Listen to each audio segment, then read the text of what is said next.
आम आदमी पार्टी के विधायक संजीव झा जी हमारे साथ बातचीत करने के लिए मौजूद हैं। सर, छठ की तैयारियां जोरों से चल रही हैं, आज से इसकी शुरुआत भी हो गई है। दिल्ली सरकार की ओर से किस तरह के इंतजाम किए गए हैं और आप इस काम को किस तरह से आगे बढ़ा? देखिए, अभी आप जिस घाट पे हैं ये आईटीओ का छठ घाट है, हाथी घाट इसको कहते हैं। इस घाट व्यवस्था देखिए कि घाट की व्यवस्था की गई है, पानी की व्यवस्था है, टेंट की व्यवस्था है, लाइट की व्यवस्था है, बाहर डॉक्टर बैठने की व्यवस्था की जा रही है, एम्बुलेंस खड़ी होने की व्यवस्था की जा रही है, फायर ब्रिगेड की व्यवस्था की जा रही है, सांस्कृतिक कार्यक्रम की व्यवस्था की जा रही है, टॉयलेट कहाँ लगेगा उसकी व्यवस्था की जा रही है। और इस व्यवस्था में हमारे दिल्ली सरकार के रेवेन्यू के सभी अधिकारी, फ्लड इरीगेशन के हमारे अधिकारी, पीडब्ल्यूडी के हमारे अधिकारी, एमसीडी के अधिकारी साफ सफाई कर रहे हैं यहाँ। तो सभी डिपार्टमेंट और दिल्ली सरकार के मुख्यमंत्री अरविंद केजरीवाल जी, हम लोग पूर्वांचल वासियों के साथ मिलकर के बड़े उत्साह छठ घाट मना रहे हैं। ना केवल ये आईटीओ का ये हाथी घाट, बल्कि ऐसे 1000 और जगहों पर छठ पूजा का आयोजन किया जा रहा है। उस सभी घाटों पर हमारे सभी विधायक, हमारे सभी पार्षद, हमारे सभी कार्यकर्ता जाकर एक एक घाट पर जा रहे हैं कि कहीं कोई दिक्कत न हो। माननीय मुख्यमंत्री अरविंद केजरीवाल जी ने निर्देश दिया है कि ये हमारा सेवा का सप्ताह है, तो सभी कार्यकर्ता जा कर के छठ व्रती के साथ और समिति के साथ मिल कर के सेवा दें, ताकि उनको किसी तरह की दिक्कत का सामना न करना पड़े। हम अपनी मंत्रियों के साथ घूम घूम कर जाकर देख रहे हैं कि पूर्वांचलवासी होने के नाते हमारे दायित्व तो बनता है कि कहीं कोई समस्या न रह जाए। तो जहाँ जहाँ जो शिकायतें आ रही हैं वहाँ जाकर उसको ठीक करने और देखने का भी कि कहीं कोई कमी तो नहीं रह गई, उसके इंतजाम करने की कोशिश कर रहे हैं। बीजेपी का यही कहना है कि आप मतलब संजीव झा जी को आगे कर दिया गया है, दुर्गेश पाठक को आगे कर दिया गया है, पूर्वांचली नेताओं को आगे करके, और पूरा जो श्रेय लेने का काम है वो दिल्ली सरकार खुद के ऊपर कर रही है और 1000 घाट नहीं बनाए गए, मुश्किल 100 घाट तैयार किए गए। मेरा 3 सवाल है बीजेपी से। पहला कि एमसीडी हमारी पहली बार सरकार है, इस बार एमसीडी ने भी 40,000 हर वार्ड को दिए हैं। 15 साल भारतीय जनता पार्टी की सरकार थी, उन्होंने 15 साल में क्या किया छठी मैया की आराधना के लिए दिल्ली में एमसीडी में, वो बता दें। एक बात। दूसरी बात कि जहाँ जहाँ इनकी सरकार है, गुजरात में बड़ी संख्या में पूर्वांचलवासी रहते हैं। आप सूरत जाइए, अहमदाबाद जाइए, बड़ौदा जाइए, जामनगर जाइए, बड़ी संख्या में पूर्वांचलवासी रहते हैं। आप इस बार तो हृदय विदारक घटना हुई कि सूरत से बिहार आने वाली ट्रेन में भगदड़ मची, लोग कुचल कर मर गए, घायल हुए लोग। आप गुजरात में क्या इंतजाम कर रहे हैं? बगल में उत्तर प्रदेश है, उत्तर प्रदेश में तो छठ पूजा मनाते हैं लोग, वहाँ का आयोजन कर रहे हैं आप।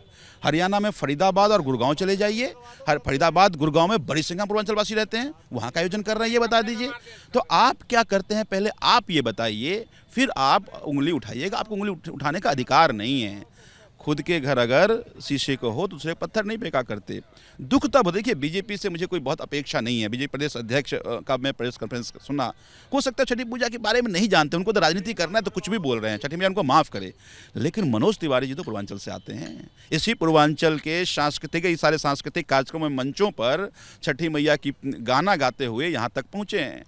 तो हमेशा अभिनेता के मोड में रहोगे, कम से कम पूजा को बकस दो, हमारे पूर्वांचल के आस्था के महापर्व को आप बकस दो, उस पर गंदी राजनीति ना करो। मैं उनसे ये निवेदन करना चाहता हूँ, वरना छठी मैया की महिमा को आप जानते हैं, मैं नहीं चाहता हूँ कोई नुकसान करें, लेकिन छठी मैया नाराज होती हैं तो नुकसान होता है। तो गंदी राजनीति नहीं होनी चाहिए, मैं ये मानता हूँ। दूसरी बात, हम सब लोग इस बात को लेकर बहुत कमिटेड हैं कि सभी घाटों पर जो पूर्वांचलवासी दिल्ली में रह रहे हैं उनको किसी तरह की, बल्कि बिहार, यूपी, उत्तर प्रदेश से ज़्यादा अच्छा व्यवस्था यहाँ मिल पाए। हम पूरी सरकार इसको मिल करके मनाने की कोशिश कर रहे हैं।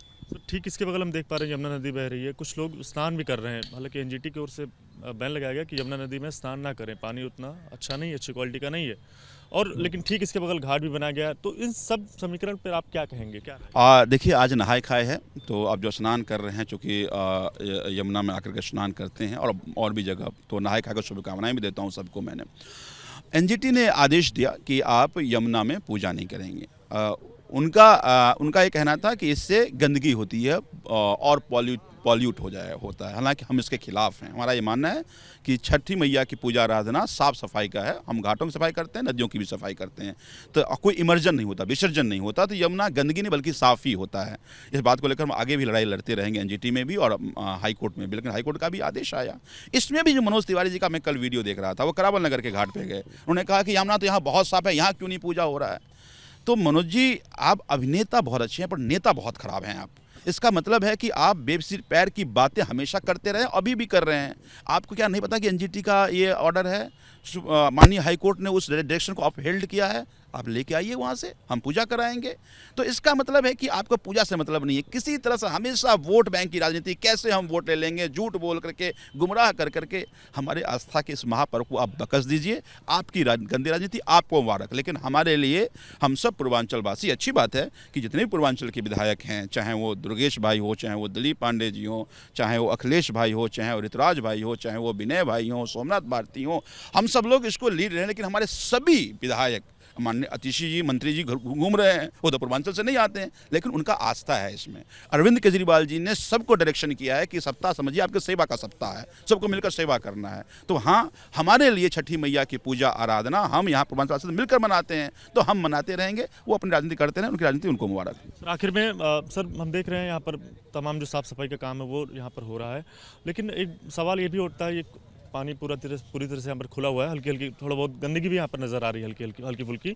तो अगर मान लीजिए कोई जानवर गिर जाता है या फिर कुछ यहाँ पर हो जाता है, तो उसके लेकर क्या सरकार की तरफ से तैयारी? नहीं, देखिए, अभी सब तरह से बैरिकेटिंग कर दिया गया है, शाम तक सभी तरफ से बैरिकेटिंग की जाएगी। अब 24 घंटे पूजा समिति के वॉलंटियर्स 24 घंटे यहाँ रहेंगे। हमारे रेवेन्यू के अधिकारी, हमारे अलग अलग डिपार्टमेंट के अधिकारी, ये सफाई कर्मचारी सब यहाँ रहेंगे। तो इस बात की पुख्ता ध्यान रखते हैं कि कोई की समस्या ना हो। ये आप देख रहे हैं, ये ग्राउंड वाटर है, तो ये ग्राउंड वाटर साफ़ वाटर है, फिर भी उसको हर 8 घंटे पे साफ़ सफाई इसको करते रहते हैं, ताकि किसी तरह की और कोई गंदगी इसमें ना आए। बहुत बहुत शुक्रिया बातचीत करने के लिए। तो संजीव झा जो आम आदमी पार्टी के विधायक हैं, जो ITO का जो हाथीघाट है उस पर क्या तैयारियां हैं उसका जायजा लेने के लिए यहाँ पर पहुँचे हुए थे। जानकारी दी कि किस तरह से यहाँ पर जो तैयारियां हैं, वो जो छठ का व्रत रख रही महिलाएं या फिर पुरुष जो भी इसका त्यौहार मना रहे हैं, उनको लेकर क्या इंतजाम किए गए हैं, इस सब पर ABP न्यूज़ से बातचीत की। कैमरा पर्सन पंकज रावत के साथ दिव्यांकर तिवारी, ABP न्यूज़, दिल्ली।